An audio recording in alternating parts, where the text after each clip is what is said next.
Amigas, amigos, ¿cómo están ustedes? Mucho gusto en saludarles en un programa más de nuestra serie de TV Más en estos desayunos dominicales. Bueno, tengo que agradecerle ya a muchas personas, lo cual me da mucho gusto. Tengo que agradecerle a ¿qué? Cable Más, que son como 60 o 70 ciudades de por ahí. A mis amigos de la Nueva República que nos retuitean. A mis amigos de Notipoemas, muchas gracias a las personas que se cuelgan en el internet. Y claro, desde luego a toda la red de TV Más, que en diferentes ciudades de Veracruz ven este programa que se graba de una manera muy particular. En el rancho, ahí en Banderilla. Ojalá y un día tuviéramos un estudio, pero en fin, eso no importa. Es mejor estar al aire libre para mis compañeros. Y yo por acá en el exilio, olvidado un poco de Veracruz, pero aquí estoy en la capital de la República. Hacemos, gracias a la técnica que existe en la actualidad, un programa que capta las dos áreas geográficas, la de Veracruz, muy digna, muy noble, muy tranquila y muy bella y muy atenta y muy educada, y la nuestra en México, que es la rebatinga total.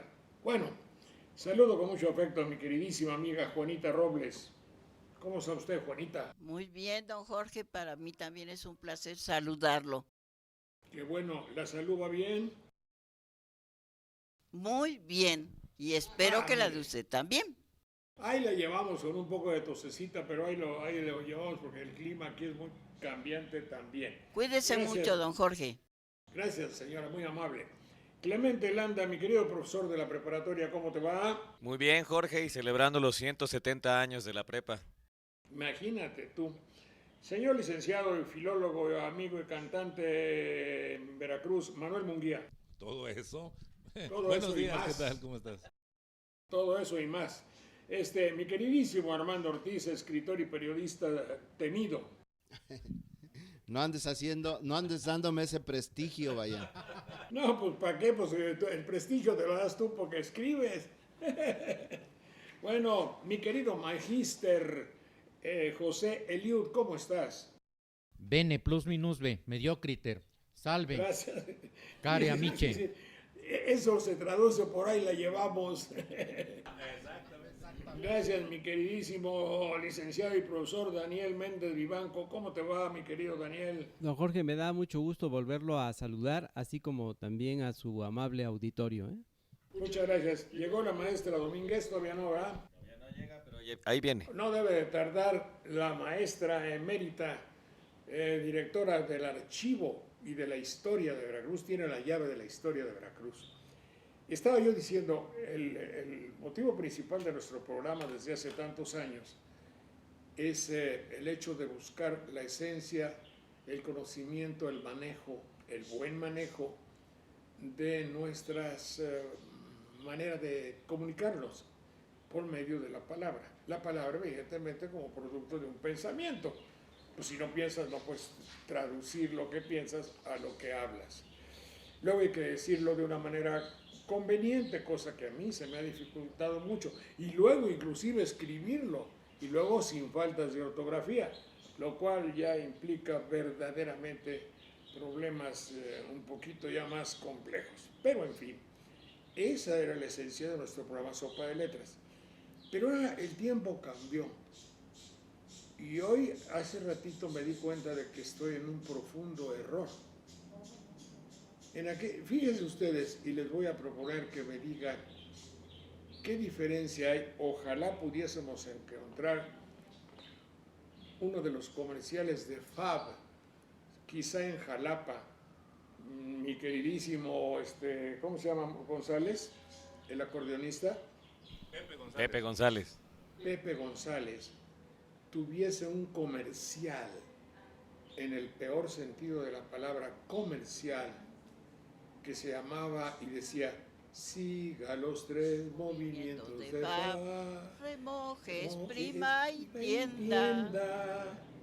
Y bueno, eso era: siga los tres movimientos de fa, remoje, exprima y tienda.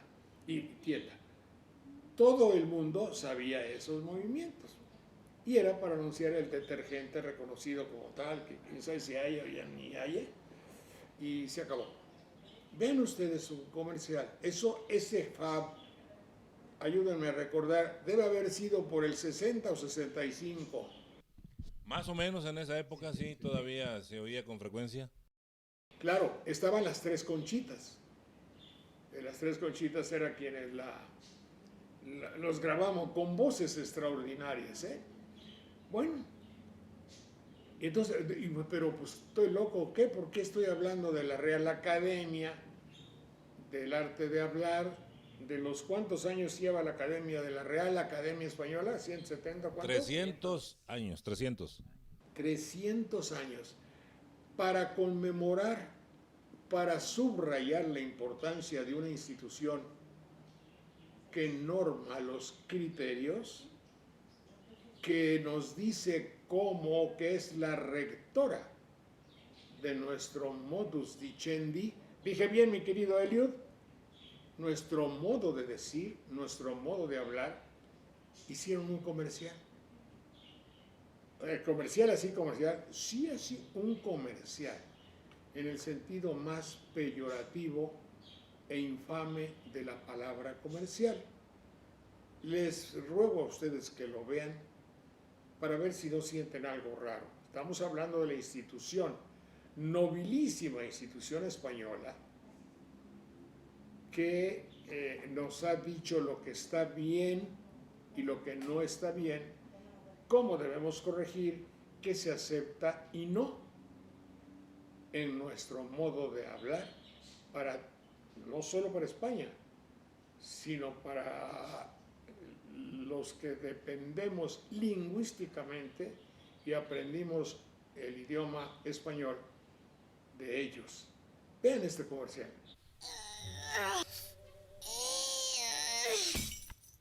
Pero niño, no vas a tirar la fambruesa estropiciándolo todo. En de que venga tu padre, lo quiero ver todo esto floresciente. Tranquila, con RAE este desastre tiene solución. El efecto RAE elimina todas las impurezas devolviéndole al lenguaje su brillo original. Hijo mío, te encomiendo la tarea de dejar el suelo reluciente antes de que llegue tu padre. ¡Demostrado! RAE limpia, fija y da esplendor. Desde la Academia de la Publicidad queremos rendir homenaje a la Real Academia Española en su 3er centenario como mejor sabemos, con un anuncio. Yo quisiera que fueran tan amables en darme un punto de vista sobre vamos a llamarle así, sobre esta producción publicitaria española para la Real Academia. Adelante, si eres tan gentil, Clemente Landa, tú que comienzas tú. Gracias, don Jorge. Bueno, hay que mencionar que este comercial lo hace la Academia de la Publicidad en España para tratar de conmemorar, de darle una felicitación, un espaldarazo a esa noble institución que usted bien menciona, que tiene 300 años y que lo hace muy en sus términos, muy de su forma, ¿no? Como lo haría, pues si va uno al rancho lo van a saludar como en el rancho, si va uno a la ciudad lo van a saludar como en la ciudad. Los chavos tienen una manera muy, muy típica de saludarse y la Academia de la Publicidad le está mandando su felicitación muy a su estilo a la Real Academia Española de la Lengua. Lo cual no significa más que o su Academia de la Publicidad es una mugre, sí. O no le importa. Ellos son cómplices. Sí, claro. Porque el que calla otorga.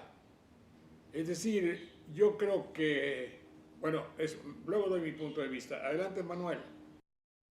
Es una tendencia a convertir en los términos de la publicidad de las televisoras todo, incluso las consideraciones acerca de una institución que si bien ya no es la normativa para todas las regiones donde se habla el idioma castellano o español, tiene una función especial que consiste en estudiar y en elaborar un diccionario de nuestra lengua, porque ya las academias de las otras naciones dejaron de ser correspondientes de la española y hacen su propio trabajo y lo hacen muy bien, pero de todas formas es una institución que tenemos entre las que vale la pena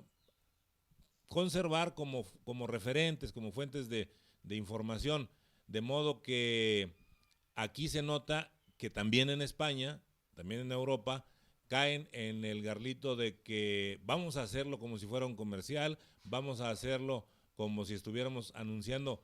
Ahí parece un detergente, ¿eh? Parece un detergente y alude al lema de la academia, que dice limpia, fija y da esplendor. Muy discutido, por cierto, porque una academia que trate de fijar, contradiría la naturaleza propia del idioma, porque el idioma es un proceso social que va cambiando, va sufriendo evolución. Ellos se han defendido diciendo que cuando dice fijar no se refiere a mantener estático el corpus lingüístico, sino que a decirnos cómo era en tal momento. En fin, esas son otras consideraciones, pero se nota claramente cómo estamos allanándonos ante el lenguaje pretendidamente exitoso, así dicen ahora, de la televisión para hacer elogios incluso a instituciones que pretendemos que sean serias. Pero, don Jorge, lo que hay que tomar en cuenta es que con relación a este anuncio que se exhibe y que se ha estado difundiendo, precisamente uno de los integrantes de la Real Academia Española, que no tiene mucho tiempo de haber ingresado y que es un gran especialista de nuestro idioma, me estoy refiriendo a Alex Grigelmo, y que tiene una vasta producción literaria para precisamente analizar el lenguaje, ha venido advirtiendo que existen tintes mercadotécnicos para querer de alguna manera hacer una promoción de lo que hace la Real Academia Española por considerarla desconectada con las generaciones actuales, y esa es la parte peligrosa que precisamente advierte Alex Grigelmo, de tal manera que Alex Grigelmo dice que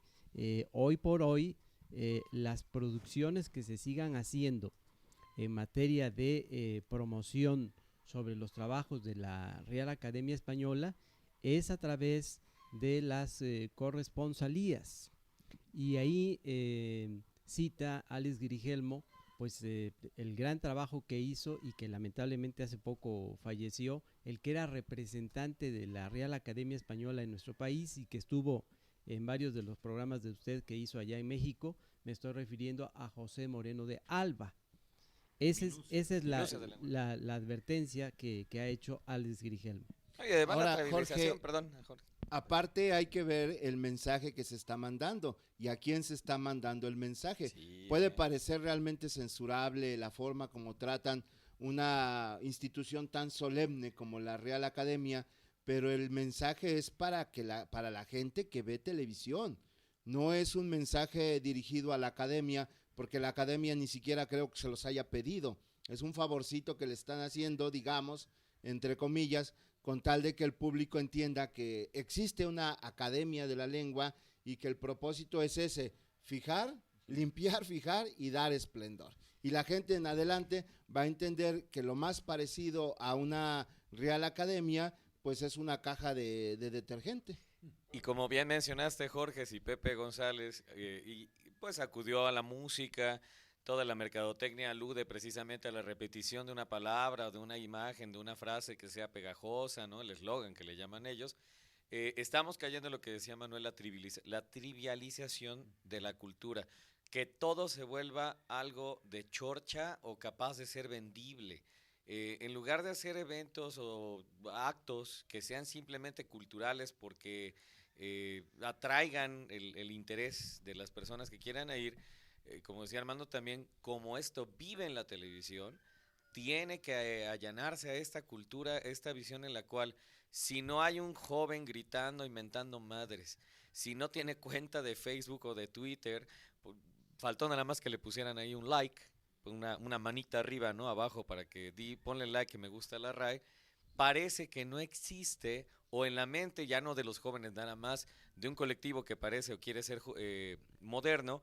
Si no estamos hablando de esa forma, no estamos presentes o simplemente estamos desconectados de una realidad estamos out. No nada más se trivializa, don Jorge, también se hace una ridiculización. Recordemos el caso de ese personaje que lleva a cabo en la escena televisiva de México, Eugenio Derbez, que parece que está dando una clase y donde va haciendo alusión a una serie de palabras que forman parte de nuestro lenguaje, de nuestro idioma español, y entonces ahí está minimizando y está ridiculizando al maestro, está también faltándole al respeto al intelectual, al escritor, a la gente pensante y obviamente al lenguaje, porque hace surrepticiamente, hace una inducción o una invitación para que se opte siempre por el lenguaje y la forma de hablar muy llana o de cierta vulgarización. Y varias mujeres ya protestaron porque es feminista, sexista, con lo que llaman, bueno, sexista en el sentido de pensar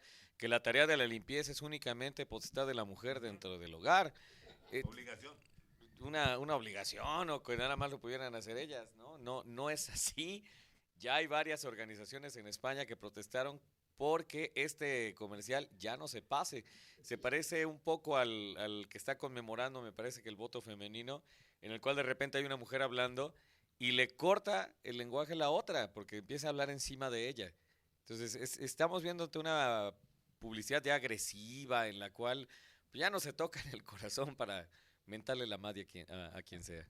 Armando, ¿ibas a decir algo? No, estoy pensando sobre lo que decía Daniel y tratando de ver que el propósito de la comedia es lo que dice Daniel y el propósito de la publicidad es precisamente lo que están planteando en ese comercial, o sea, llegar a la gente, de alguna manera fijar en las personas una idea de lo que están ellos mensajeando. Está bien, volvamos en un minuto.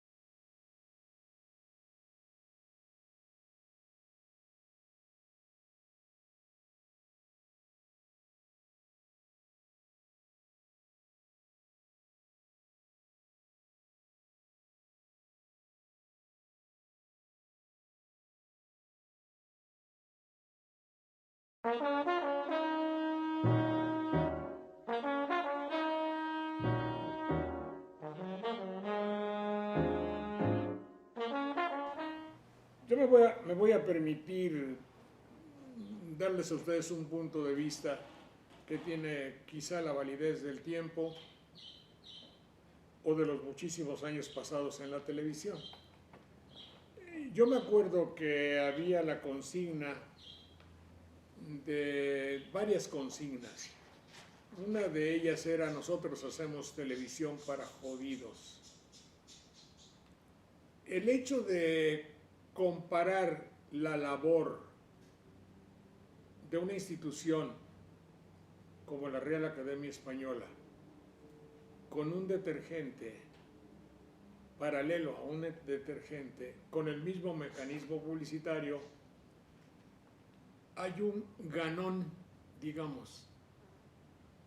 Evidentemente que no es la academia, no es el detergente, es el mecanismo. El mecanismo publicitario y el mecanismo televisión.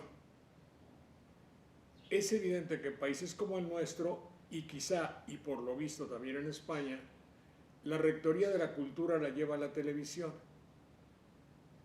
No es hacerle una concesión a la ciudadanía el hecho de decirle: te voy a enseñar a respetar a una institución noble, digna y grande que históricamente ha servido para regir una norma de conducta como es el idioma. Fíjate que se parece al al detergente que yo te vendo.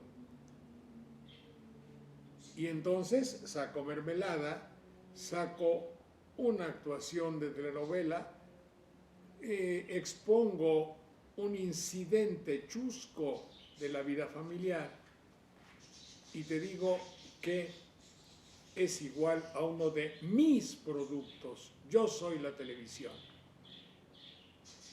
Este comercial o este mecanismo da prestigio, poder y consolida la tesis de que la televisión es la rectora del pensamiento mundial, quizá neoliberal. Yo se lo oí decir un poco a Galeano, para que no digan que me están teniendo confianza a mí, lo piensa un poco Galeano. Es decir, aquí, en la ingenuidad estúpida de un comercial de televisión, está íncita la idea, está implícito el hecho de decir, aquí nomás mi chicharrón truena. Tú vas a saber algo que debías saberlo, pero lo vas a saber cuatito como yo te lo diga. Y así cuando digo así, es lo que me decían a mí, vas a hacer lo que yo te diga. Yo soy la televisión y yo soy la rectora del pensamiento. Y vas a saber que hay una academia, pero tú no sabes lo que es academia, ni te importa. Tú nada más sigue dentro de la línea de un buen comprador, que en México fue clásico y reconocido por el remoja, exprime y tienda, y allá en la actualidad por el limpia, da esplendor y qué otra cosa. Limpia, fija y da esplendor. Limpia, fija y da esplendor. Es decir, un mecanismo de atributos de carácter comercial. Es un comercial en el cual queda jerarquizada, entre comillas, y prestigiada, entre comillas, el concepto publicitario o televisivo. Es un punto de vista. Adelante.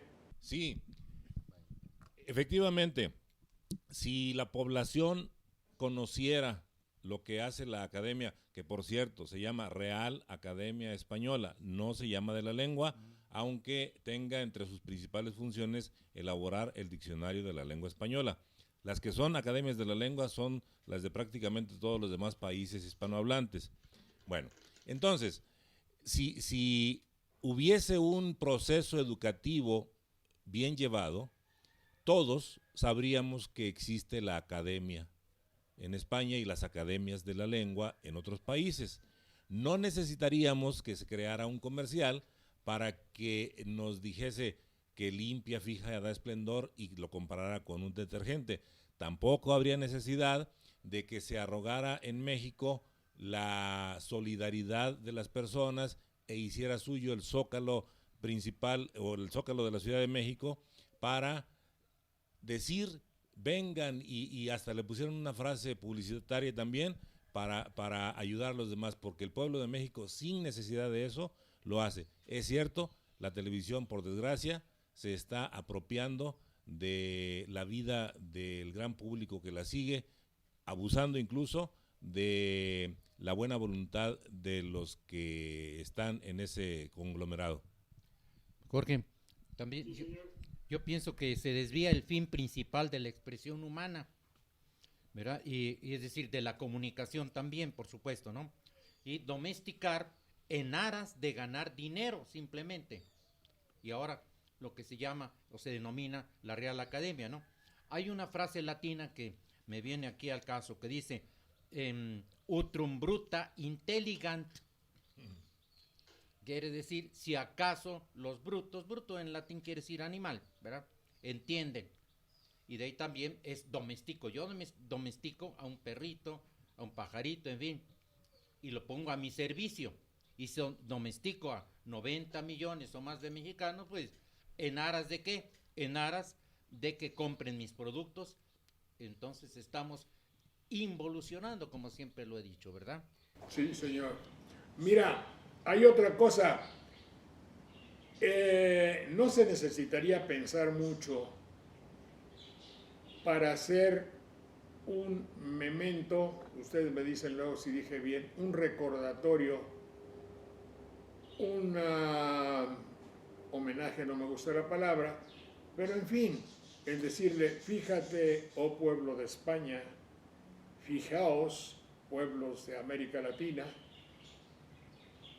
que la institución que norma nuestro idioma o que ayuda a que tengamos un idioma vigente, paralelo y bello finalmente en el mundo, es la Real Academia Española. Tendríamos que hacer un comercial, en sentido comercial. Yo les voy a decir por qué. No son concesiones que se hacen a una juventud. Y si son concesiones, es una perversidad terrorífica. Es decir, tú estás acostumbrado. Fíjense lo mañoso del problema.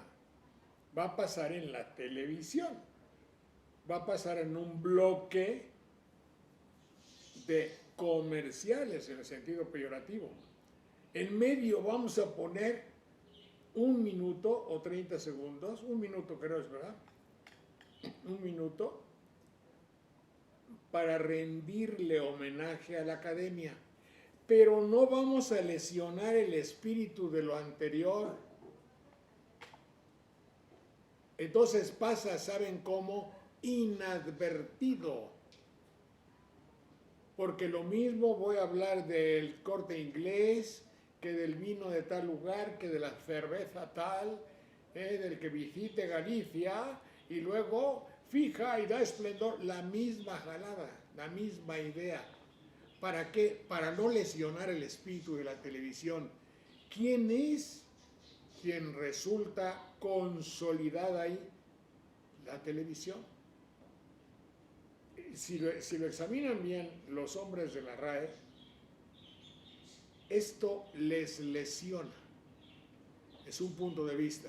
Adelante. Fíjate, Jorge, que en la novela de Humberto Eco, El nombre de la rosa, ya en la parte final de la novela hay una cita en latín en donde habla acerca de que tenemos la rosa prístina, dice, pero de la rosa original solo nos queda su nombre.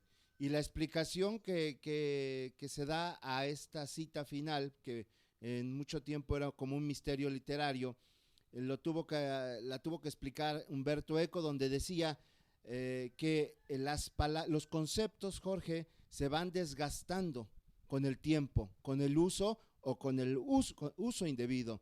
Y al final, solo de esos conceptos que estaban tan ricos en la antigüedad, solamente queda el nombre.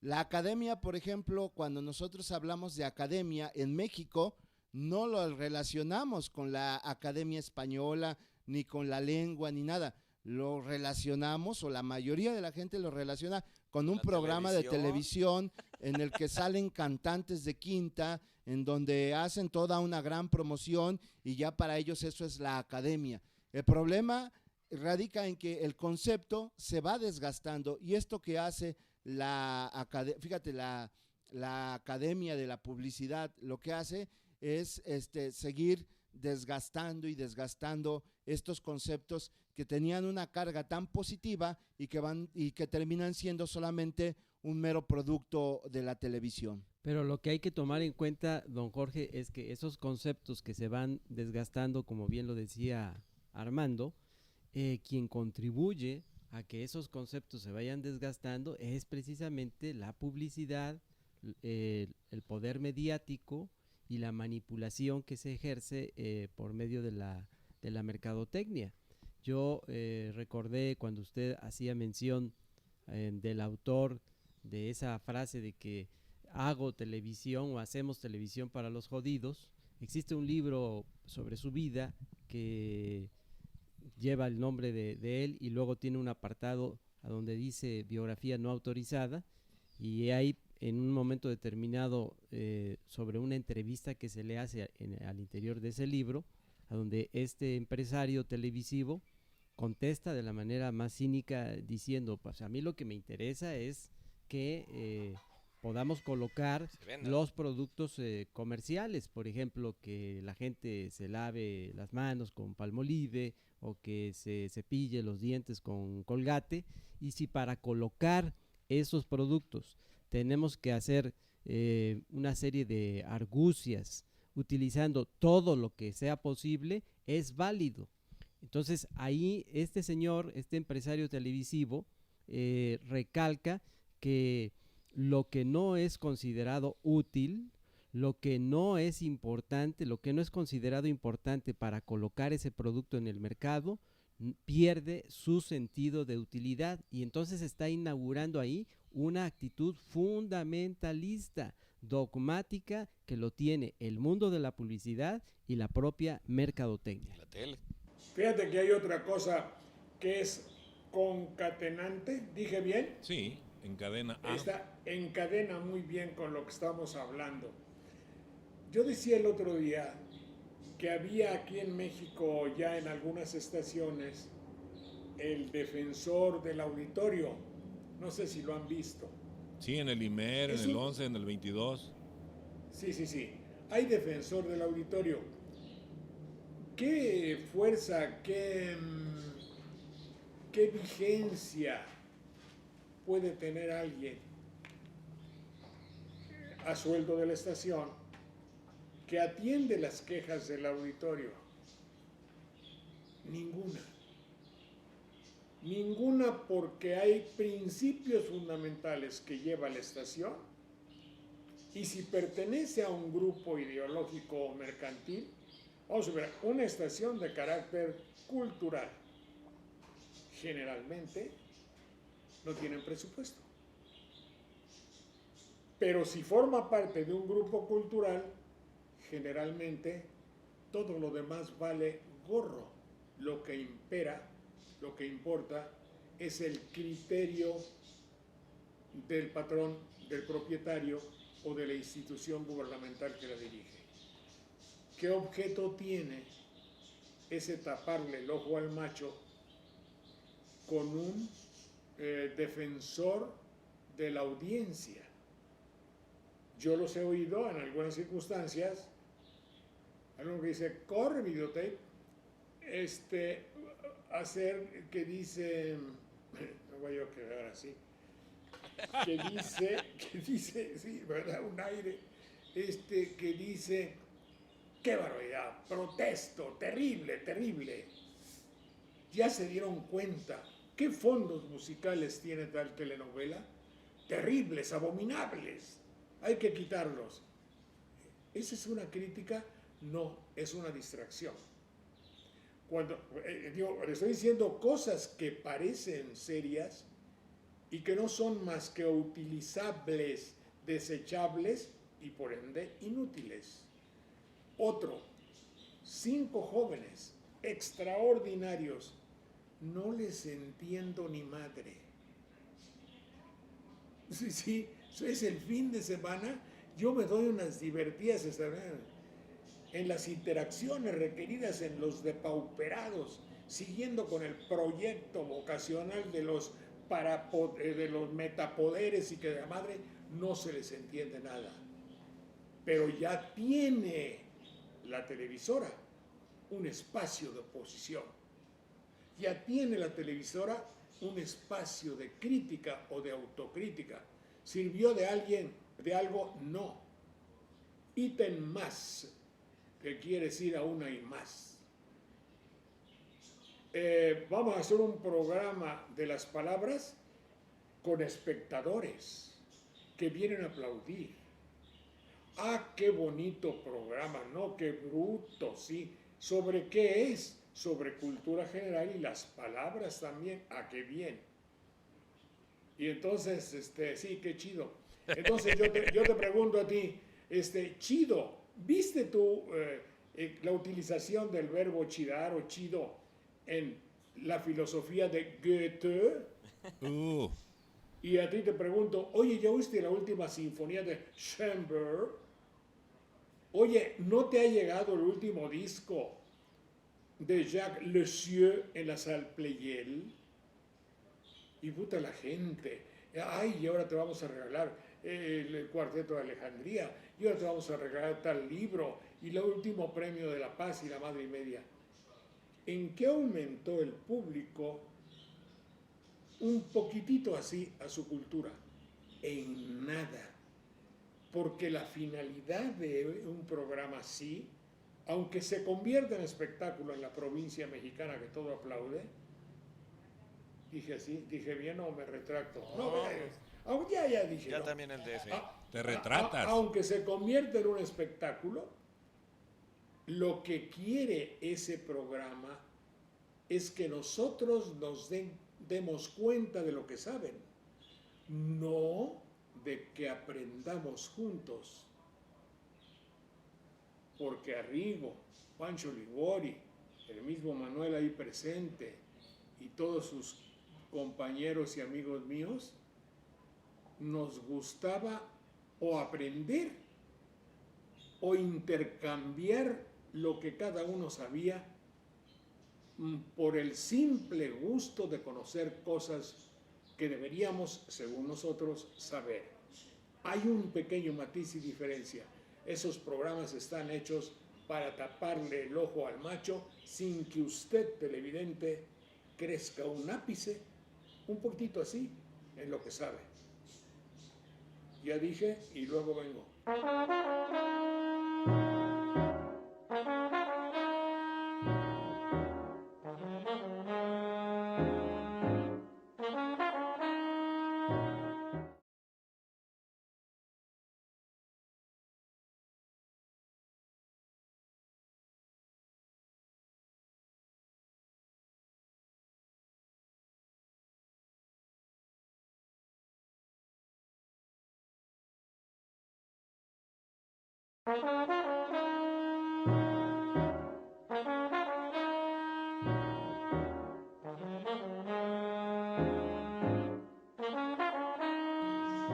Bueno, pues no sé, son apreciaciones de un simple hecho de la televisión española para que no nos quejemos y no digamos que las cosas solamente suceden aquí en México.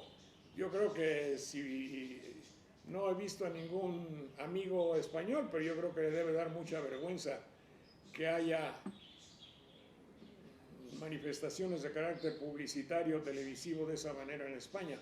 Es un punto de vista. Pero sí, fíjate, desde allá ¿Cómo? subieron el video, desde allá, o el video, como dirían ellos, lo subieron y es una forma de decir, alerta, miren lo que está sucediendo. Quiere decir que no todos están conformes con eso. Todo eso que acabas de reflexionar tiene muchas aristas. Por ejemplo, eso de que los muchachos vayan a la televisión después de que participaron en un movimiento que levantó interés y que fue, digamos, un detonante en la campaña presidencial anterior, los del 132, y ahora los presenten, pero se ufanen incluso de ponerlos en un programa que llaman mañosamente Sin Filtro. Es que es la burla total, porque todos sabemos que efectivamente están ahí filtrados. Super mega. Bueno, Espérate, aquí Manuel se puede decir algo. El principal filtro es el lenguaje.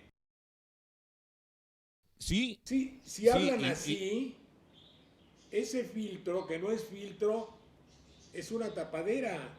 Es decir, Claro, ahí no pasa nada. El filtro se termina convirtiendo en un tapón, un obstáculo, ¿sí? Claro. Y el hecho de que este tipo de programas como el que hacemos nosotros se presenten en una parte de la programación donde dice entretenimiento, tiene la misma idea, aquella de decir, hay que aligerar la cultura. Es que la cultura no es pesada. La cultura la compartimos todos desde que comenzamos a tener relación social, desde que comenzamos a tener relación familiar. Ahí vamos adoptando nuestro idioma, nuestras costumbres, nuestras creencias. Todo eso es la cultura, nuestra forma de comer. Y, por lo tanto, hacer un trabajo de estos, aunque no se haga con las pretensiones de aparecer como los sabiondos, porque no debe de ser así, es parte de algo distinto, no de entretenimiento.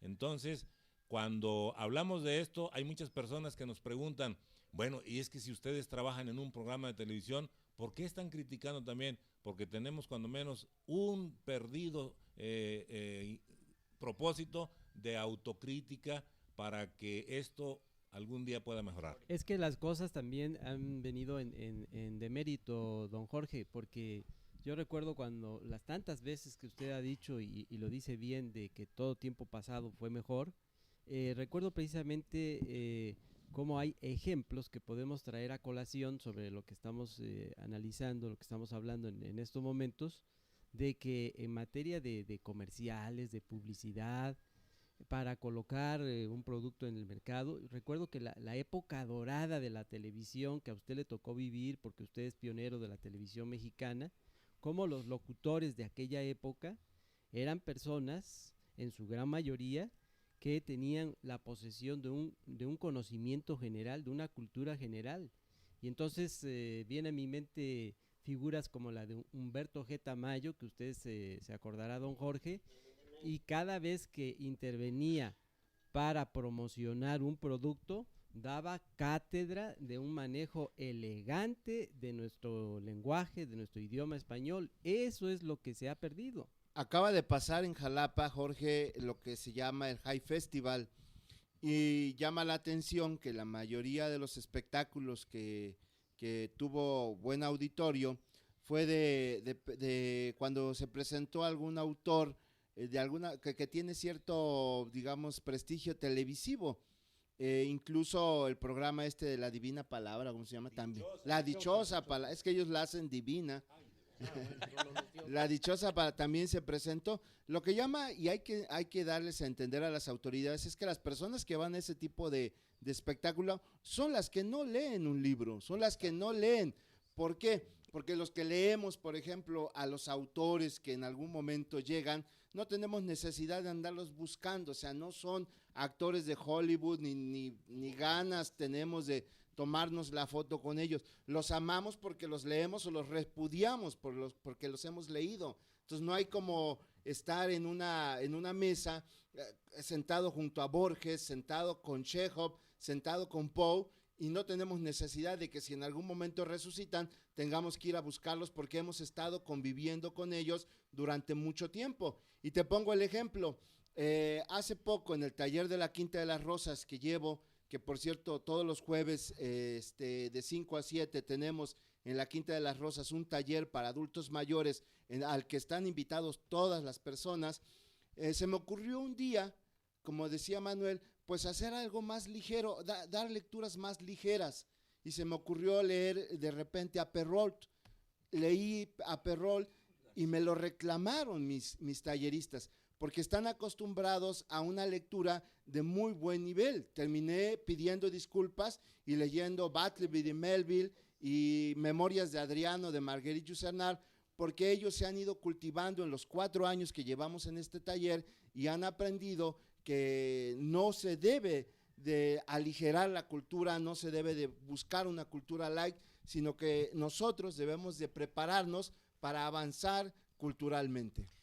¿Sabes qué pasa, Jorge? Que en ocasiones yo encuentro entretenido muchas actividades que algunas personas quizá llamen absurdas, incluso tediosas. Por ejemplo, pues ver este tipo de programas que desde chiquillo he escuchado mucho a Daniel, y Daniel se ve que te seguía desde su más tierna infancia, ¿no? Porque se sabe todos y cada uno de tus programas. Pero yo recuerdo que veía algunas... es masoquista.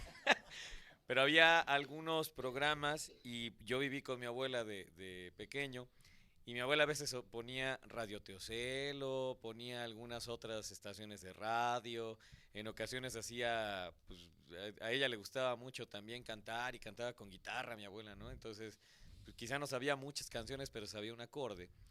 Y Armando lo mencionaba muy bien, podemos entretenernos con muchas cosas. Podemos entretenernos quizá con el deporte, con algún programa de humor, pero si solo nos volvemos entretenidos hacia el fútbol, si lo único que vemos es cultura televisiva, seguramente estamos siendo o dejando de lado un aspecto muy humano que es la formación integral en todos los aspectos. Y así como hay gente que encuentra entretenido, profundo, complejo, ir por ejemplo a misa, Hay otras personas que encuentran místico el ir a una biblioteca, porque ya casi no hay nadie en la biblioteca además.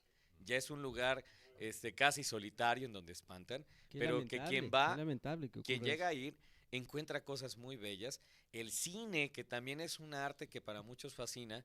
La música, por ejemplo, tú que mencionabas a Pepe, que Pepe, por ejemplo, hizo un comercial, pero Pepe es un músico que su vida la ha dedicado precisamente a esa visión anticomercial y a difundir, por ejemplo, en Radio Universidad Veracruzana, todos los fines de semana y otros programas que tiene, ese trabajo.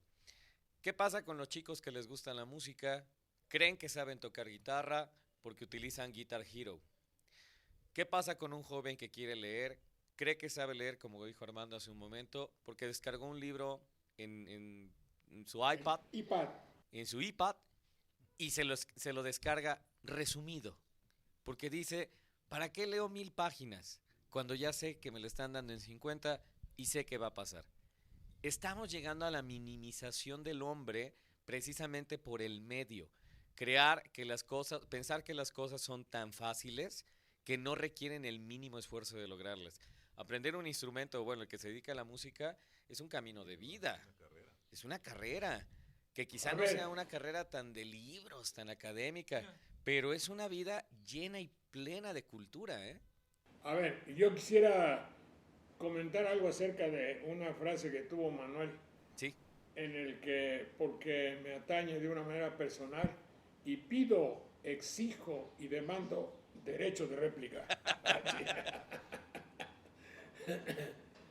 Dijiste una frase que se me quedó un poco como que necesitamos explicarla un poquitito. Trabajamos en la televisión, vivimos entre comillas, hipotéticamente, en el hipotético caso de que fuésemos convenientemente recibiésemos los emolumentos. En el supuesto no concedido. En el supuesto no concedido de que fuésemos pagados. Ya no dije bien pagados. Bueno, entonces tú dijiste, trabajamos en la televisión y la criticamos.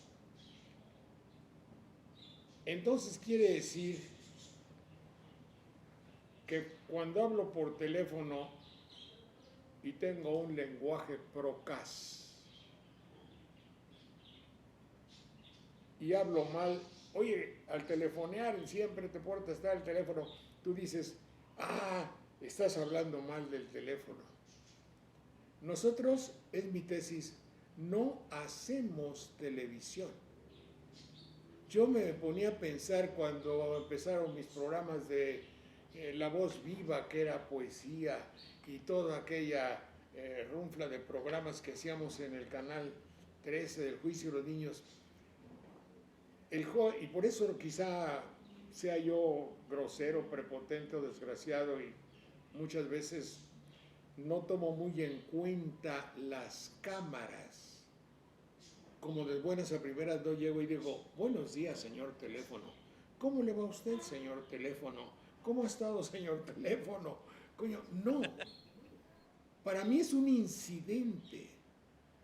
Y creo que todos, mis compañeros del programa más señero que era Sopa de Letras durante tantos años, la televisión no es la matrona, no es la Virgen de Guadalupe.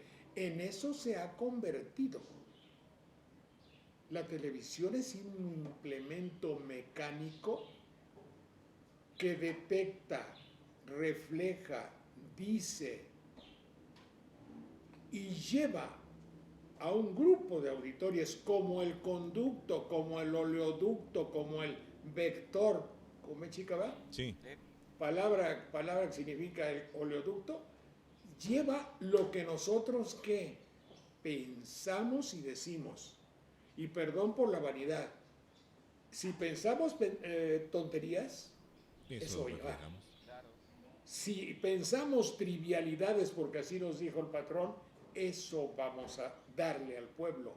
Si pensamos algo válido y nos preocupamos por cosas y valores, eso le vamos a dar al pueblo. Donc, palabra francesa que significa en consecuencia, ergo, que significa en consecuencia, la televisión es solo, la televisión en sí, es un conducto. Lo importante es lo que en México no es importante, se llama los contenidos. Sí. No sé si esté claro. Sí, yo te decía que las personas suelen preguntarnos por qué si ustedes trabajan ahí hacen crítica, porque además de todos esos conceptos que acabas de decir, criticar no quiere decir censurar y reprobar, no, criticar es pasar por la criba, es decir, pasar por un filtro, ver qué es lo que sirve y qué es lo que no, tener el juicio suficiente para distinguir, para colar aquello y quedarnos en el sedazo con lo que debe desecharse y obtener lo que pueda servir, que serían los contenidos. Es que se ha perdido, no me cabe la menor duda, se ha perdido el compromiso social y el compromiso cultural de quienes están al frente de los medios de comunicación, verbigracia la televisión. Y cuando hacía mención Clemente de que se me quedaban muy grabadas las cosas de aquella época de la televisión que tuve la dicha, siendo chico, de ver los programas, sí, efectivamente se me quedaron muy grabadas porque esos locutores de esa época dorada, don Jorge, que usted los conoció muy bien, Enrique Ponce de León, Sergio Borgar, Nelson Ponche, Juárez. se llamaba Ponche de Ron. Así es. Ellos eran muy cuidadosos de utilizar su lenguaje a la hora de estar frente a cuadro, frente a la televisión. Y como lo hemos dicho, hasta en los comerciales, ellos eran generadores de un estilo. Y nada menos que en Sopa de Letras, que usted conducía allá en la Ciudad de México, hasta había una sección que se llamaba El Micrófono de Oro, y que la iba leyendo los casos Felipe San José para exigirle a quienes estaban al frente de los medios de comunicación utilizando el micrófono, fueran cuidadosos cuando caían en algún error.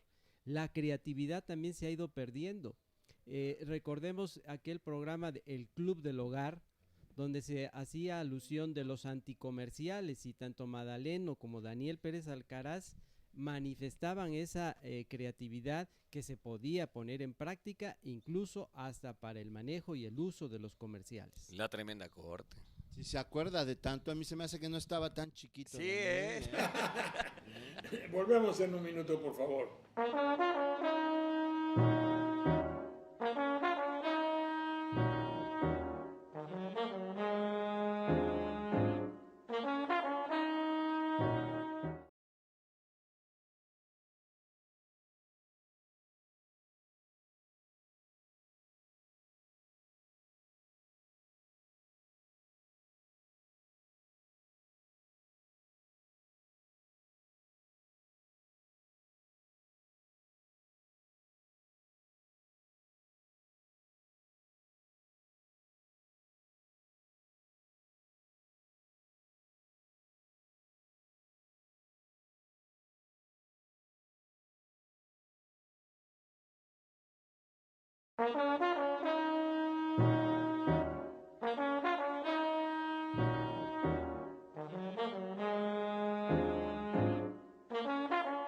Bueno, pues de todo eso se puede hablar en la televisión, y yo quería simplemente, voy a decir una palabra bonita, pergeñar. A ver, dime, Manuel, ¿qué significa? Pergeñar quiere decir crear, viene de per, por, a través de, y genau es dar origen a algo, crear. Es decir, hacer un pequeño esquema, decirles que vamos a preparar muy bien y muy sólidamente, en fin, es una manera de adornarnos, sobre algo que se ha olvidado en la vida social, en la vida de todos los aspectos de México. En banderilla, en el pueblo, en la casa, en el trabajo, en la familia, en la misma familia, y luego en la escuela, y luego en el sindicato, y luego ya llegamos a donde ya es más duro, en la Cámara, luego en los senadores, en la de diputados, en la de senadores, luego en la burocracia. Ese algo que hemos olvidado se llama el prestigio. Es decir, yo me acuerdo que don Fernando, ahí en esa casa, bueno, no, él vivía más arribita, y don Jorge tenían en Banderilla muy buen prestigio. ¿Qué quiero decir, Manuel? ¿Qué es prestigio? Mira, Originalmente es un truco. Prestringere, es decir, amarrar por enfrente, diría sujetar por enfrente, porque se denominaba prestigio en latín al truco que hacían los magos, o lo que hoy llamaríamos magos, no era exactamente así en aquel tiempo. Prestidigitador viene de ahí, claro. Lo han asociado con prestidigitación, que quiere decir movimiento rápido de los dedos. Sí, no es la raíz, pero no difiere mucho ser un prestidigitador de ser alguien que te sujeta por delante para engañarte, que eso es lo que hace quien ejecuta. Es una de las acepciones del prestigio. Es la primera. Después ya A ver, en la cultura... Eliot, si eres tan amable. sí, mira, está también el participio del verbo presto, que es prestans, prestantis, que significa sobresaliente, excelente, prestante, y a su vez extraordinario, eficaz, potente. Hay que ver cuál de las dos raíces predomina. Efectivamente, yo encontré, ahora que estaba yo consultando un poco lo que significa tener prestigio, hay dos cosas, tener prestigio y tener habilidad en los movimientos, prestidigitador. Pero en ambas circunstancias es una fama, es un renombre, es un conocimiento general con que la gente conoce a alguien. El tener prestigio en una acepción evidente es tener credibilidad. Es decir, si a mí me creen, si tengo poder de convicción, si mi conducta no desdice lo que digo, quiero decir, si mi comportamiento no rompe con lo que predico, la resultante es tener prestigio. Y muchos de nuestros hombres de política no han pensado que lo único que les fundamenta el prestigio son sus acciones. Y es cierto, Jorge, porque el prestigio se gana. Fuerza. El prestigio se gana, y esa era una de las propuestas de la novela de Cervantes en el Quijote. Antes la gente nacía ya con, digamos, con una sangre que les permitía presumir que venían de un gran linaje, pero vino Cervantes, vino el Quijote y nos enseñó que el hombre tendría que ser grande por sus obras, y es precisamente eso. Ganar un prestigio significa tener buenas obras, y aparte de ello sostener con tus hechos, con tus palabras, con tus hechos. Fíjese, don Jorge, que eso que acaba usted de decir me hizo recordar, mi mente echó a volar sobre cuándo fue por primera vez que yo escuché la palabra de prestigio. Y entonces, ya que estamos recordando y hablando sobre esto de la publicidad y los medios de comunicación, recordé a un religioso que usted seguramente también se va a acordar. Era un religioso que XCW pasaba sus programas, se llamaba Fulton J. Sheen. Y Fulton J. Sheen usaba la palabra prestigio vinculándolo. Espérate, repite la palabra porque no te la escuché. Sí, decía Fulton J. Sheen que utilizaba la palabra prestigio vinculándolo con las virtudes humanas y las virtudes religiosas. Luego entonces relacionaba prestigio con la práctica de las virtudes humanas y religiosas o espirituales en aras de una congruencia y un buen comportamiento que debería llevar a la práctica el ser humano, que es ese comportamiento al que usted hacía alusión. Claro, todo eso porque es una palabra prácticamente olvidada y que se relegó, que nos robó la la publicidad, las casas de prestigio, los restaurantes que tienen prestigio, las cantinas de prestigio, las instituciones de prestigio, nada más.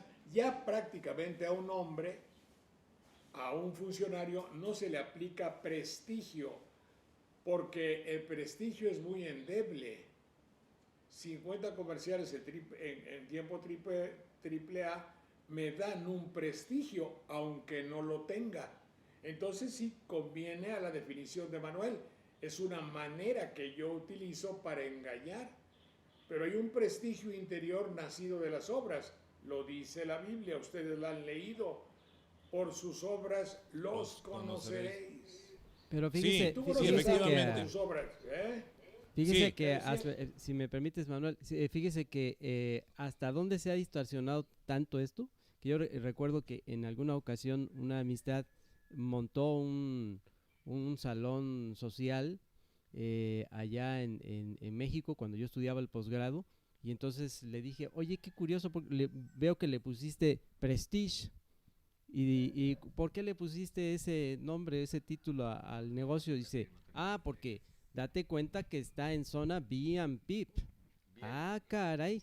O sea que es la cuestión comercial lo que está tomando en cuenta esto. Dice, desde luego. Oh, guau, guau. Hacia ese grado está la distorsión. Sí, es que sí hay tal evolución del término que en un tiempo se acreditó como precisamente la congruencia entre el decir y el hacer, que daba una distinción, que daba un reconocimiento a las personas, y conserva en buena medida esa idea de que alguien tiene prestigio o una institución tiene prestigio, sí, pero el origen era aquel, o el que dice también el maestro Liud, que se ha propuesto como estar enfrente, es decir, destacar, prestum, estar ahí enfrente, es decir, entre lo más destacado. Pero, como decía hace un rato Armando, se desgastan los términos al grado de que ahora nos dicen, y vamos a presentar a los artistas, por ejemplo, o los muchachos estos que traen unos lentes enormes cuando van por el aeropuerto, supuestamente para que no los vean, pero más bien para que sí los vean, dice, es que nosotros los artistas, y así se arrogan ellos mismos el término, se van deformando las palabras al grado de que hoy muchas cosas que reputamos prestigiosas es porque las están machacando todos los días, a través de, sobre todo, estos medios tan penetrantes. Tan desprestigiado. Sí, es decir, vamos a sacar una conclusión evidente. La publicidad, por conducto de sus medios, ha creado y destrozado prestigios. Me estoy explicando. Aquí, por ejemplo, yo me he encontrado en México a una pléyade quiere decir un montón, ¿me explico? Un titipuchal. Pléyade. Muchos. Es una pléyade. Muchas estrellas. Entonces, si hay Es un montoncito, sí, es un montoncito de estrellas originalmente. Bueno.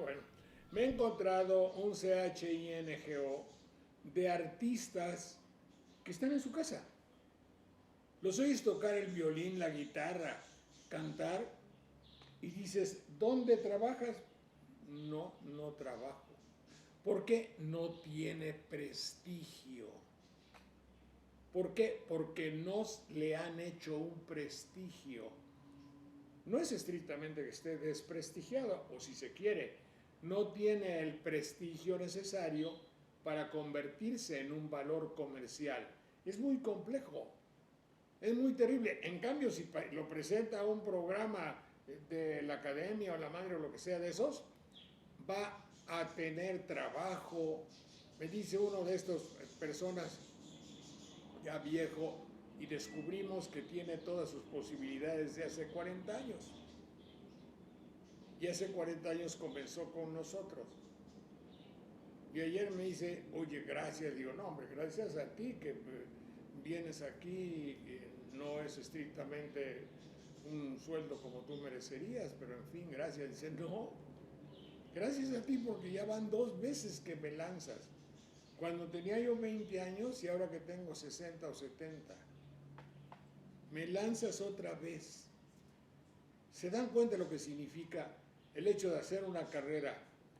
Ya no contar con la juventud. Los medios se retiran. Los programas ya no están. Y descubrimos que ¿qué? Pues que están iguales los Panchos, por ejemplo. Los Panchos ahí están sin trabajar en México. Yo le vendo los ojos a cualquiera y pongo un disco de los Panchos antiguos y de los modernos y no me puede decir quién es quién. Sí, pero los cuates están sin trabajar porque ya no tienen prestigio, porque el prestigio lo marca el anuncio de televisión. Está durísimo. Fíjese, don Jorge, que el significado del término se ha reducido tan peligrosamente, así lo digo, tan peligrosamente, a grado tal de que se asocia como quien tiene prestigio en la actualidad es una persona que logra el éxito monetario en la vida, en su vida.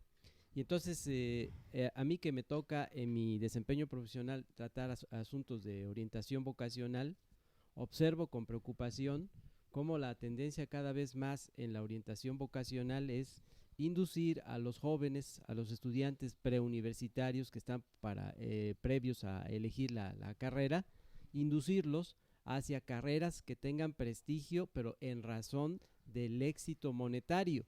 Y es entonces ahí cuando pues sí, la orientación vocacional pierde. Yo vi a esos jóvenes de gran melena que están gritando.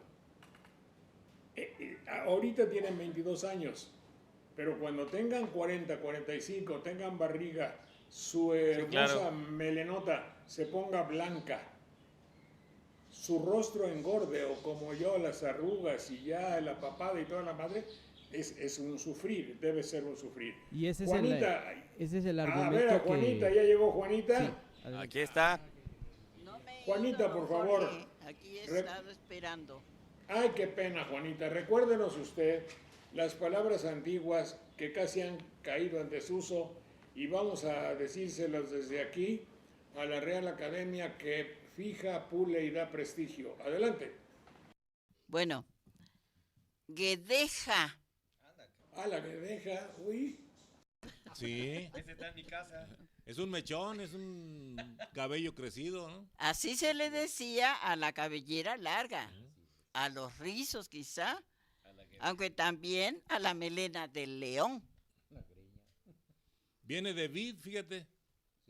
¿De qué? De vid, de la planta de la uva. Vitícula es el diminutivo de vid y como da unas ramas medio enredadas, entonces Con zarcillos. vitícula da vedeja en español. Bueno, ¿sigo? Sí, Sí, claro. Enriscado. parecido. Enriscado es un terreno que tiene muchas piedras. Es decir,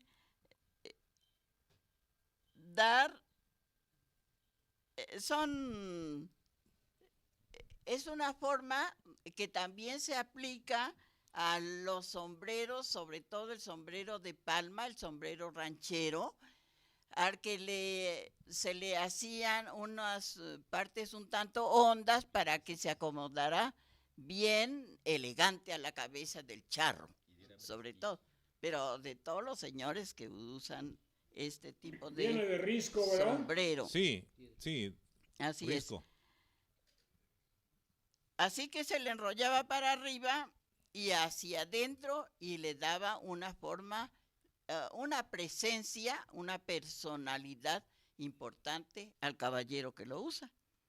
Brocado es una costura que emplea hilos de oro y plata como adorno. Es una tela donde va también adornada con ciertos hilos que le da brillo y la hacen pues más fina y para ropa también más elegante, ropa de fiesta de la dama. Chiqueadores. Chiqueadores son unos parches que con cierta sustancia, algún aceitito o cierta crema, se colocan en las sienes para aliviar el dolor de cabeza. Chiqueadores Se de co- papa, ¿no? ¿Cómo? Los chiqueadores de papa. Esos no los conozco. Sí, yo de la conozco época de los una abuelos, hojita sí. de- Micrófono. Una hojita de hierbabuena o de ciertas plantas. Horcajuda, hierba del negro. O de la flor del naranjo también se utilizaba para colocarse como Eso chiqueadores. es una forma de aliviar, y sí que aliviaba sin necesidad de untarse cosas así, y menos tomar algo que pudiera hacer daño al estómago. Eso. Plañir. Plañir es llorar o gemir.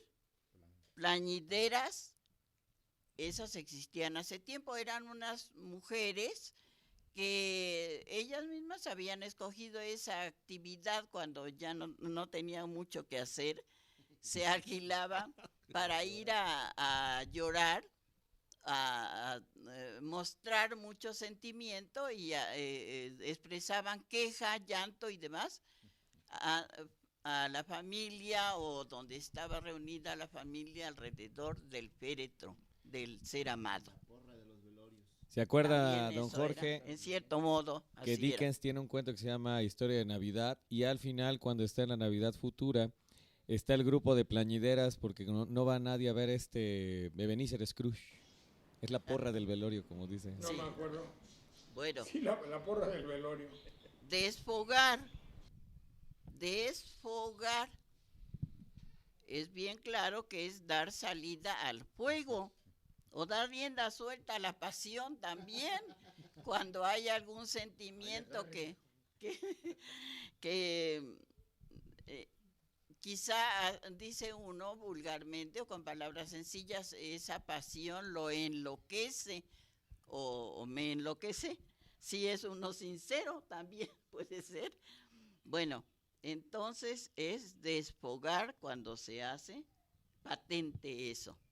Punzada es un pinchazo con un instrumento de punta, aunque también con cierta frecuencia le llamamos así a un dolor de cabeza que es breve pero muy intenso, una punzada. Entonces dice uno, me duele mucho la cabeza, tengo una punzada en la cabeza. A ver, Juanita, un momentito, por favor. Sí, don Estar en la edad de la punzada, ¿de dónde proviene?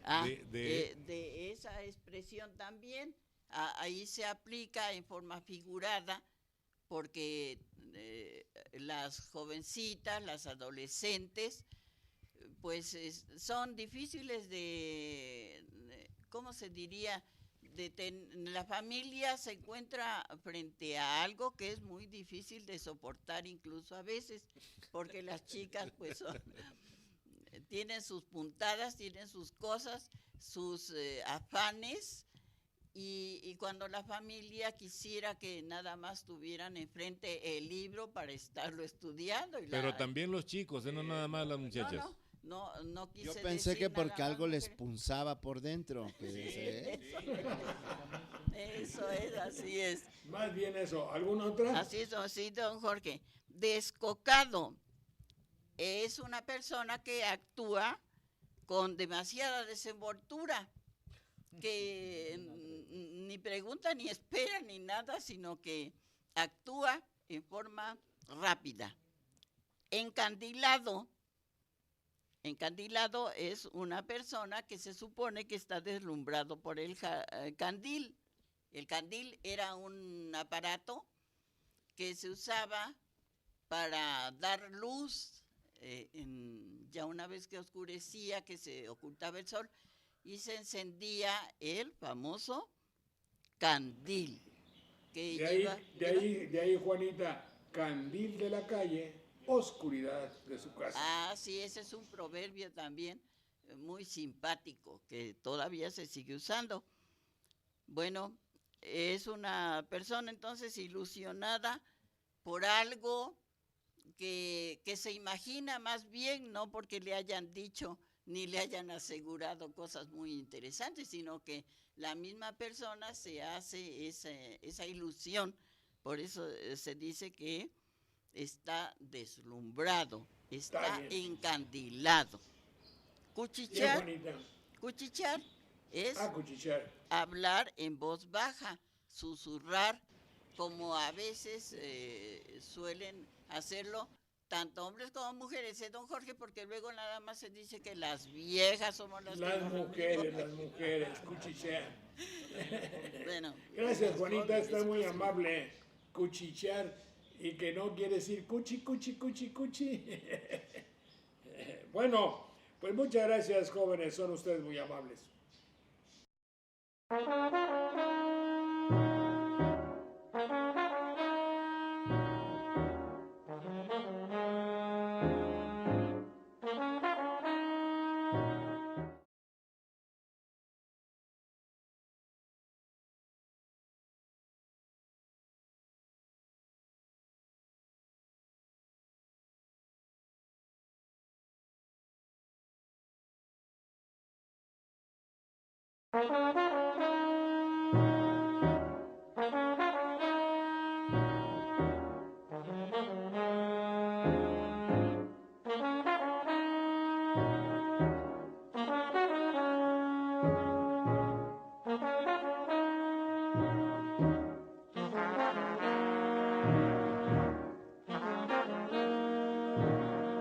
En estos programas de Sopa de Letras, cada vez que tenemos la oportunidad, presentamos o sea algún poema de carácter popular o algún cuento o alguna anécdota que case perfectamente dentro del ámbito de lo literario o dentro de nuestra manera de hablar.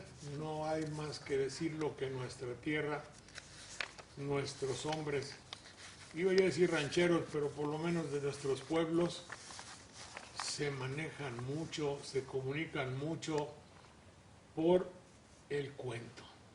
Le voy a contar a usted, dicen, y sacan una anécdota de algún viejo ranchero provinciano que tiene generalmente una terminación de carácter moral, una moraleja o lo que sea. Está con nosotros Margarita Hoyer. Margarita, mucho gusto saludarte. Muchas Hola, gracias. Jorge.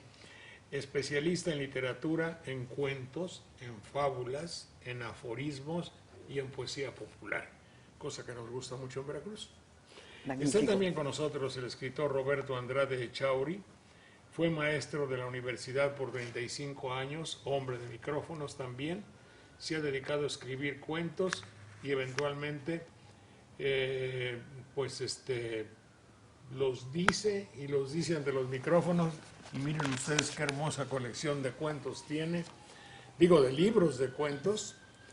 Ámame en mi otoño, aquellos discos del 78, que es una historia musical, debo suponer, ¿verdad? Son varios cuentos Relacionados con discos. Pues eso está muy bien. Roberto, God Save the Queen, Dios salve a la reina. O lo que sea. O lo que sea, ¿no? Es humor inglés. Involuntario. Bueno. Esta configuración es también libro de cuentos con una hermosísima portada. ¿Cómo dice? Primera persona, Roberto Andrade también. ¿De dónde eres, Roberto? Yo soy chilango. Eres soy capitalino. Del mero centro de la Ciudad de México, ¿Ah, de sí? la calle de Moneda. Hombre, eso está muy bien. Y por eso nunca tengo un quinto. Es que no fuiste de Tabasco, hubiera sido. Muy bien, bueno, con mucho gusto. Estos libros no son muy recientes, ¿verdad? Este es el más reciente. Sí. Y no es precisamente de cuentos. Esta es una nueva teogonía. ¿Qué significa? Un tratado de Dios y el origen de nuestro universo. Ya para aprender de una vez, teogonía quiere decir Teos Dios. Teos Dios, y cuando es el relato de la historia de... Es un libro que me costó mucho trabajo. Tiene muchos problemas, tanto para la redacción como para la lectura, yo lo entiendo. Porque traté de darle un tono cabalístico. Es un libro dividido en 22 capítulos, de 22 versículos cada uno, en donde juego con los números mágicos. Sí. inventé nombres de personajes, desde la divinidad suprema hasta su contrincante, su mala parte. Y el principio, pues, es como el principio de todos los libros de Total, este que tipo, tiene ¿no? que ver con lo parapsicológico, quizá. O si No habla de cábala y precisamente. cosas así. No entro tampoco en la cábala. Nada más te podrás dar cuenta por los primeros 2 versículos. En el principio de los principios, el todo estaba vacío y el vacío se encontraba llena de la potencia del intangible. Bueno, muy bien, pero si eso queda perfectamente comprensible, no hay problema, no había, ¿sabe usted lo que quiso decir? Que no había ni madre, fíjate. Para que se entienda en Veracruz, hombre. Cuéntame tantito, ¿qué es un cuento? ¿Qué es un cuento de los que sí se comprenden y tienen ahí una historia muy bonita? Bueno, un cuento es un relato que puede ser breve o incluso muy largo, pero que tiene un solo problema, muy pocos personajes, y por lo tanto una sola solución al problema. Muchas personas piensan en general que el cuento es muy corto y la novela es muy larga. Eso es lo que pensamos. Y puede haber novelas más cortas que un cuento largo, porque la novela es muchos problemas, muchos personajes Encadenados, y solución parcial en cada uno y una solución general al final. Entonces es muchísimo más compleja la novela, son varias ¿Cómo se llama el historias. cuento de Monterroso que dicen que es un ejemplo de cuento breve, brevísimo? ¿Y cuándo dice y cuándo? Sí, y cuando desperté, el dinosaurio seguía ahí. Y cuando desperté, el dinosaurio seguía ahí. Si tú me lo dices así y no estoy advertido, digo, pues, un señor estaba durmiendo y había un dinosaurio que estaba la noche anterior, pero en la mañana siguiente el dinosaurio seguía ahí. Ahora, ¿de dónde caramba sacas tú que eso es literario, que eso es cosa? Si yo viera a Tito Monterroso, que era un chaparrito así muy simpático, pero muy serio, y digo, pues, ¿qué quieres decir con tu cuento? No entendí nada. Dime. Bueno, presupone la existencia de una primera idea del que estaba dormido en primer lugar, que al despertar, es decir, que se había dormido en presencia de un dinosaurio, ¿ya? Porque al despertar ahí estaba todavía. Tiene un carácter político. Pues podría ser, sí, no, porque lo escribió, yo seguramente digo que lo escribió en 1950, digamos, o sí, por ahí, yo creo, o 55. Entonces, ahí teníamos 30, 40, 100, ya había 25 años del mismo sistema. Sí, sí. Y tú sabes que en México el dinosaurio, la palabra dinosaurio, el diccionario la define como político que se quedó ahí, y que ahí está. Pretendiendo beneficiarse personalmente. Bueno, y cuando despertó aquel señor del cuento, todo seguía igual. Todo seguía igual. Es decir, el mismo sistema, la misma cosa. Claro. Eso, caray, eso es políticamente hablando, pero no estamos en esa circunstancia. Y eso Cantinflas lo definió muy bien hace muchos años, cuando dijo, en México no pasa nada. Y cuando pasa algo, pues no pasa nada. O cuando dijo el señor aquel gato pardo, no me acuerdo cómo se dice, hay que cambiarlo todo para que las cosas sigan igual, sí, sino como quieres, ¿verdad? Sí, bueno, claro. Todos son los dichos y dicharachos que hay. Tienes un cuento muy bello, por cierto, que merece que hagas una pequeña introducción para que Tita sea tan amable, si lo permites, que le dé lectura. Por supuesto. Como ella sabe hacerlo. Por supuesto, es un cuento basado en hechos reales. En primer lugar, todo comenzó con un amigo mío argentino, judío, al que yo le decía, lo único que te falta es ser homosexual y negro. Era una bellísima persona, ni parecía argentino. Él mismo decía, los argentinos decentes son uruguayos. Él vino aquí a México accidentalmente Y se encontró trabajo porque era un hombre muy culto, sin haber estudiado, era un autodidacta, que había trabajado en todo, hasta en las vías del ferrocarril poniendo durmientes y clavando rieles. Pero escribía con una delicadeza y una maestría increíbles, un poeta involuntario. Llegó a trabajar a la editorial en donde yo estaba encargado de la sección de diccionarios, y ahí nos hicimos muy buenos amigos. No me preguntes ni cómo, porque no sé, por qué tampoco. Simplemente congeniamos desde el principio. Y era un enamorado de las jacarandas. Los hermosos árboles. Esos bellísimos Morados, árboles, tiene de flores moradas. Flores moradas. Lo recuerdo muy bien que un día llegó a mi oficina, pero radiante, le brillaban los ojos, y me dijo, ¿ya viste las jacarandas? Están bellísimas.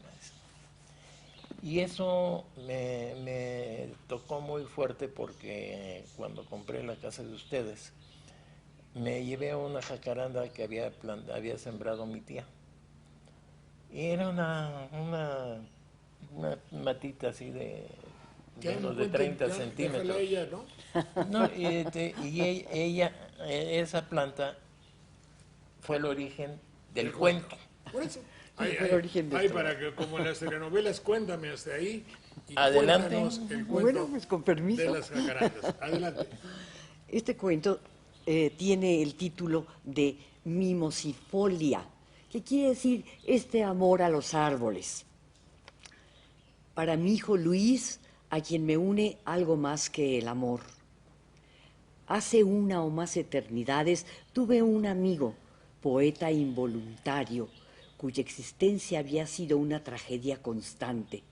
Sin embargo, disfrutaba la vida como pocos. Uno de sus infinitos placeres era fundirse con la naturaleza, y por ello amaba la vegetación. Recuerdo cierta mañana cuando me saludó con sus ojos azules, llenos del color de las flores de la jacaranda. Una gigantesca y luminosa sonrisa le llenaba el rostro cuando me preguntó si las habías visto. Corría un mes de mayo. Como este mundo lo trató sin misericordia, tiempo atrás lo abandonó sin protestas, y hoy lo recuerdo con este relato veraz que escribí para mi hijo menor cuando mucha agua ha pasado ya bajo los puentes del tiempo. Mi muy dilecto amigo, ¿ha visto las jacarandas? Sus flores cubren buena parte de la avenida. Al caminar por ella te producen la impresión de estar inmerso en un mundo color lila. Me gustan. En primavera te embriagan con su tono alegre y triste a la vez. El resto del año te cobijan con su fronda, siempre con la inconsciencia de su hermosura capaz de obrar portentos. Sí, no te asombres, estos árboles no se conforman con ser un prodigio en sí mismos. Los hacen, me consta. Yo fui testigo de uno. Conoces mi incredulidad y, sin embargo, estoy seguro de haberlo visto frente a ti. Lo tuve en mis manos y únicamente puedo asegurarte que se trató de un milagro. Pasó hace muchos años. Mi hijo menor era casi un bebé. Sus manos y sus ojos se extendían en busca de las maravillas terrestres. Ya conoce su sensibilidad estética. Imagínala con toda su frescura, con la ingenuidad del espíritu ligado a la naturaleza y con ella identificado por vocación.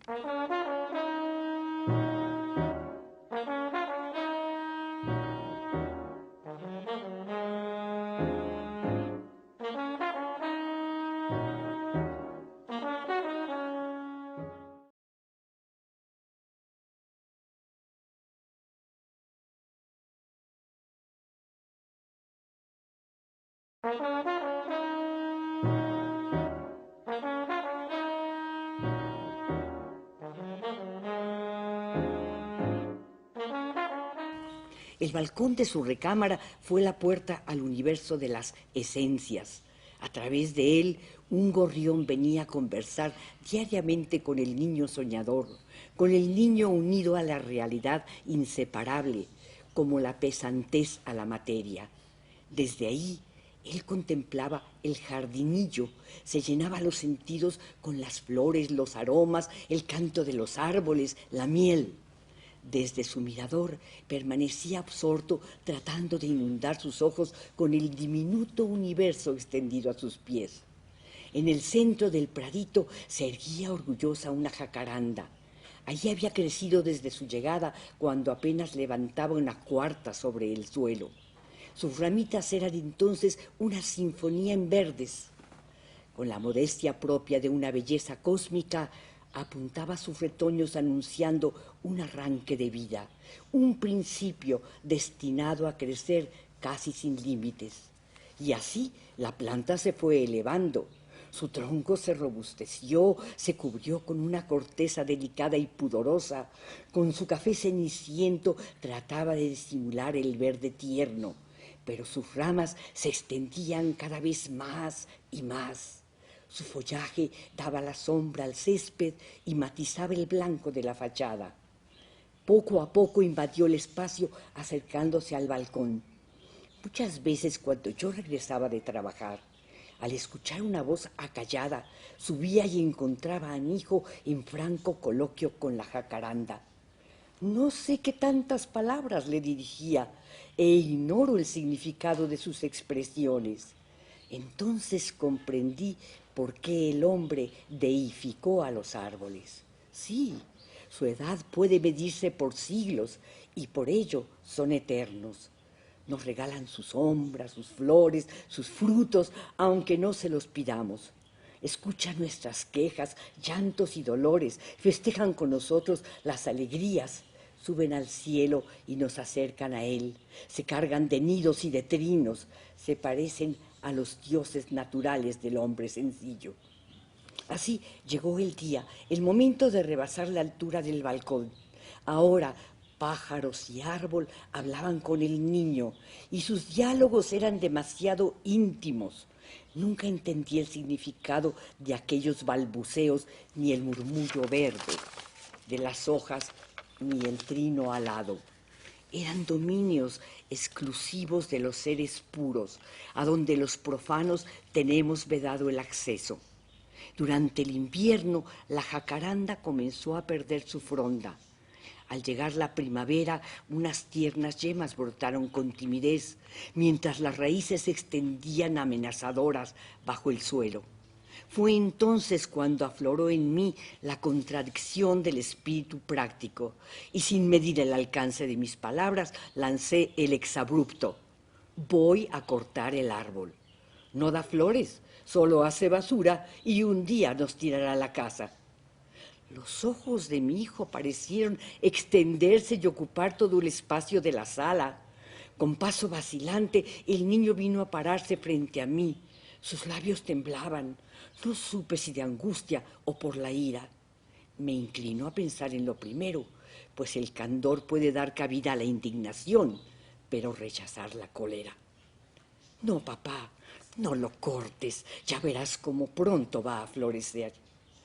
Y su mirada, profunda como un sueño de café turco, se nubló de llanto y ablandó mi decisión. Le daré un mes, fue mi respuesta. El crío respiró profundamente y su sonrisa volvió a llenarse de amaneceres. Así pues, por los ires y venires del trabajo, fui olvidando el ultimátum. Un mediodía, al llegar a casa, las manecitas de mi hijo me arrebataron con amor. «Ven, papá, ya floreó la jacaranda». Con escepticismo subí y me asomé al balcón. En una rama brillaban 7 espléndidas flores de un lila oscuro, casi violeta. «Ya ves, me hizo caso y ya no la cortarás». Mi capacidad de asombro se colmó en unos momentos, pero mi cerebro analista y despiadado pronto captó la trampa. 7 flores habían sido colocadas con esmero en una rama próximo al balcón. Sonreí para no herir la joven sensibilidad. «No la cortarás, ¿verdad, papá?». De mis labios salió la ambigüedad convertida en palabras. «Siempre cumplo mis promesas». y la carita del niño irradió alegría por cada poro de su piel. Me quedé reflexionando sobre el asunto. Si corto el árbol, mi confiabilidad quedará entredicho con mi hijo. Si lo dejo, pronto comenzará a levantar el piso y dañará seriamente los cimientos de la casa. ¿Qué hacer? Pasaron unos momentos y la solución apareció ante mis ojos. Esperaré un poco más. El riesgo de cuarteaduras no es inminente. Así pues, concedí una prórroga a la tala. Sin hacer comentarios, con ademán amoroso, revolví el pelo de mi hijo y dejé pasar unos días. Pero las cosas no acabaron ahí. Un domingo por la mañana, al salir de la casa, el sol me encandiló. Una luminosidad intensa invadió mis pupilas. Todos los objetos tenían colores más vivos. El césped resplandecía con brillos imposibles de encontrar aún en la esmeralda más limpia. El cielo envolvía todo con mantos de gloria. El tronco grisáceo de la jacaranda semejaba una columna de aguamarina y sus ramas desnudas se cubrían con unos tímidos brotes de color violeta claro, brillantes, tersos, fulgentes. Aquella vez no estaban sobrepuestas y no eran flores de jacaranda, eran flores del amor de un niño a la eternidad de un árbol. ¿Qué podían ya importar raíces más, raíces menos, cuarteaduras o integridad de un muro? Se puede pelear contra todo, pero es imposible luchar contra un milagro. ¿Has visto las jacarandas? En este tiempo parecen hundirnos en un universo morado, en un prodigio de amor. Te saluda tu amigo de siempre. Qué bonito, qué bonito. Te aplaudimos simbólicamente porque el cuento es de una gran delicadeza y muy propiamente y dignamente y profesionalmente interpretado, leído por Tita Hoyer. Y fíjate que a mí se me ocurre decir algo, ¿cómo diría yo?, de lo impenetrable que somos. En Veracruz, que es el centro de nuestras actividades televisivas, no te imaginas cuántos milagros vegetales hay todo el tiempo. Sí, claro, no me lo imagino, pero son muchos. Cuando un día que decía yo que teníamos que cortar una mata de chayotes que nació donde no debería haber nacido. Y total decidimos medio dejarla. Pues ponle un palo ahí para ver si acaso se va por el palo. Bueno, al otro día ya tenía sus silos, o como se llamen, sus dedos enredados en el palo que le pusimos, como que es un lenguaje tonto, ¿verdad? Bueno, no tonto, poético, ¿no? Sí. Pero ya había nacido. Es lo mismo. Y luego el árbol que ya no da, el izote que ya no daba flor, de buenas a primeras, mira qué hermosura, unos ramos enormes de la flor de izote, que es una cosa tan extraordinaria. Y luego no lo vemos. Pasamos inadvertidamente por esas cosas. Pero no sabes qué situación tan grata cuando en Japón, en un parque donde los japoneses muy educadamente hacen sus ejercicios y esas faramayas que hacen el tai chi o como se llama, bueno, no sé cómo se llama, y de ver a viejitos abrazados a un árbol.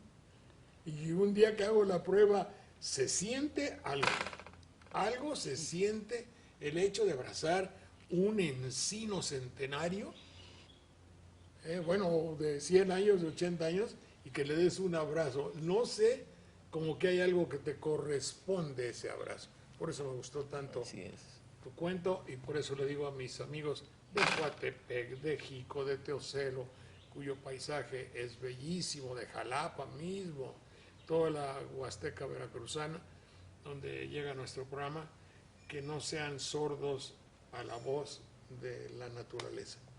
Me parece una invitación maravillosa porque sí, efectivamente, estamos rodeados del milagro de la vida, del milagro de la muerte, de todo esto que es prodigioso y que la mayor parte de las veces estamos preocupados y sumergidos en otras ideas huecas, tontas, y se nos olvida el ambiente que nos rodea.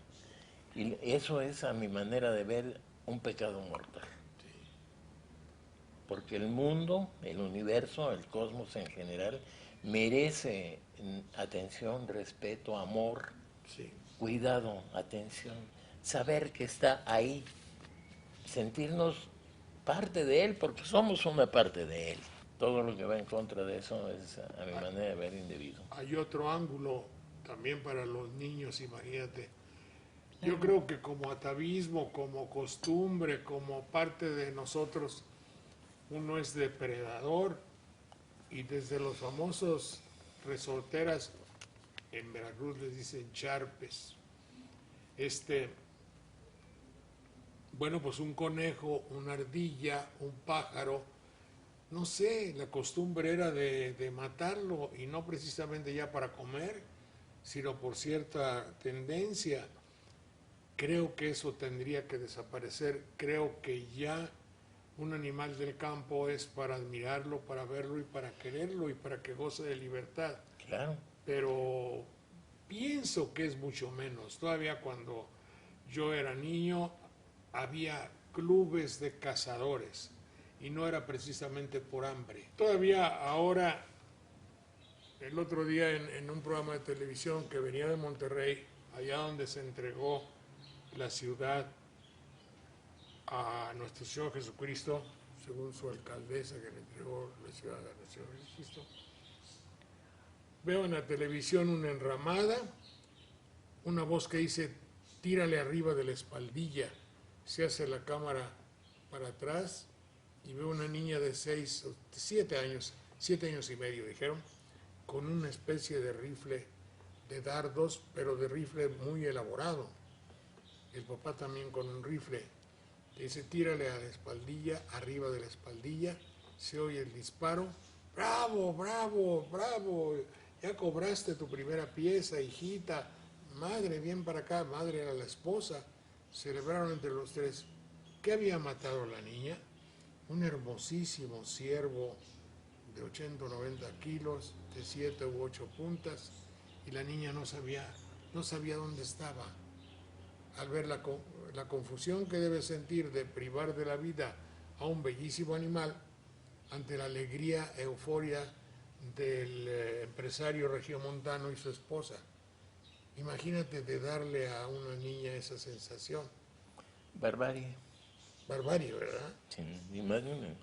Muy bien. Mi querido Roberto Andrade Chauri, te agradecemos muchísimo. Felicidades por tus libros. ¿Son de alguna editorial en particular? ¿Están a la venta? No,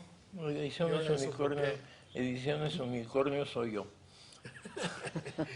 Bueno, me dicen, ¿tú te has de saber todo eso en memoria? No, yo los escribo, yo los paso a la computadora, yo formo, yo hago, y a veces hago las ilustraciones, los mando a imprimir, se los regalo a algunos amigos, otros los guardo para casos de emergencia. Y lo único que sí los tengo a la venta en mi tienda electrónica, de mi página. Ahí tengo mi tienda virtual. El nombre de tu tienda virtual. La página es El Gran Libro, todo en minúsculas, en una sola palabra, corrido, elgranlibro.net. N-E-T. Hay que va a aparecer ahorita para que ustedes por ahí vean estos cuentos de la misma jerarquía del cuento que nos acaba de leer Tita Hoyer, y muchas gracias. No tengo nada que agradecer. Ha sido un placer estar aquí contigo. Gracias, Tita. Gracias a ti, Jorge, por invitarme. Centro Cultural y Social Veracruzano, muchas gracias. Florería Detalles de Ana María Bordonet, en Murillo Vidal 710, mil gracias. A los técnicos de la unidad de TV+, muchas gracias. Y aquí en México, su servidor, muy amable.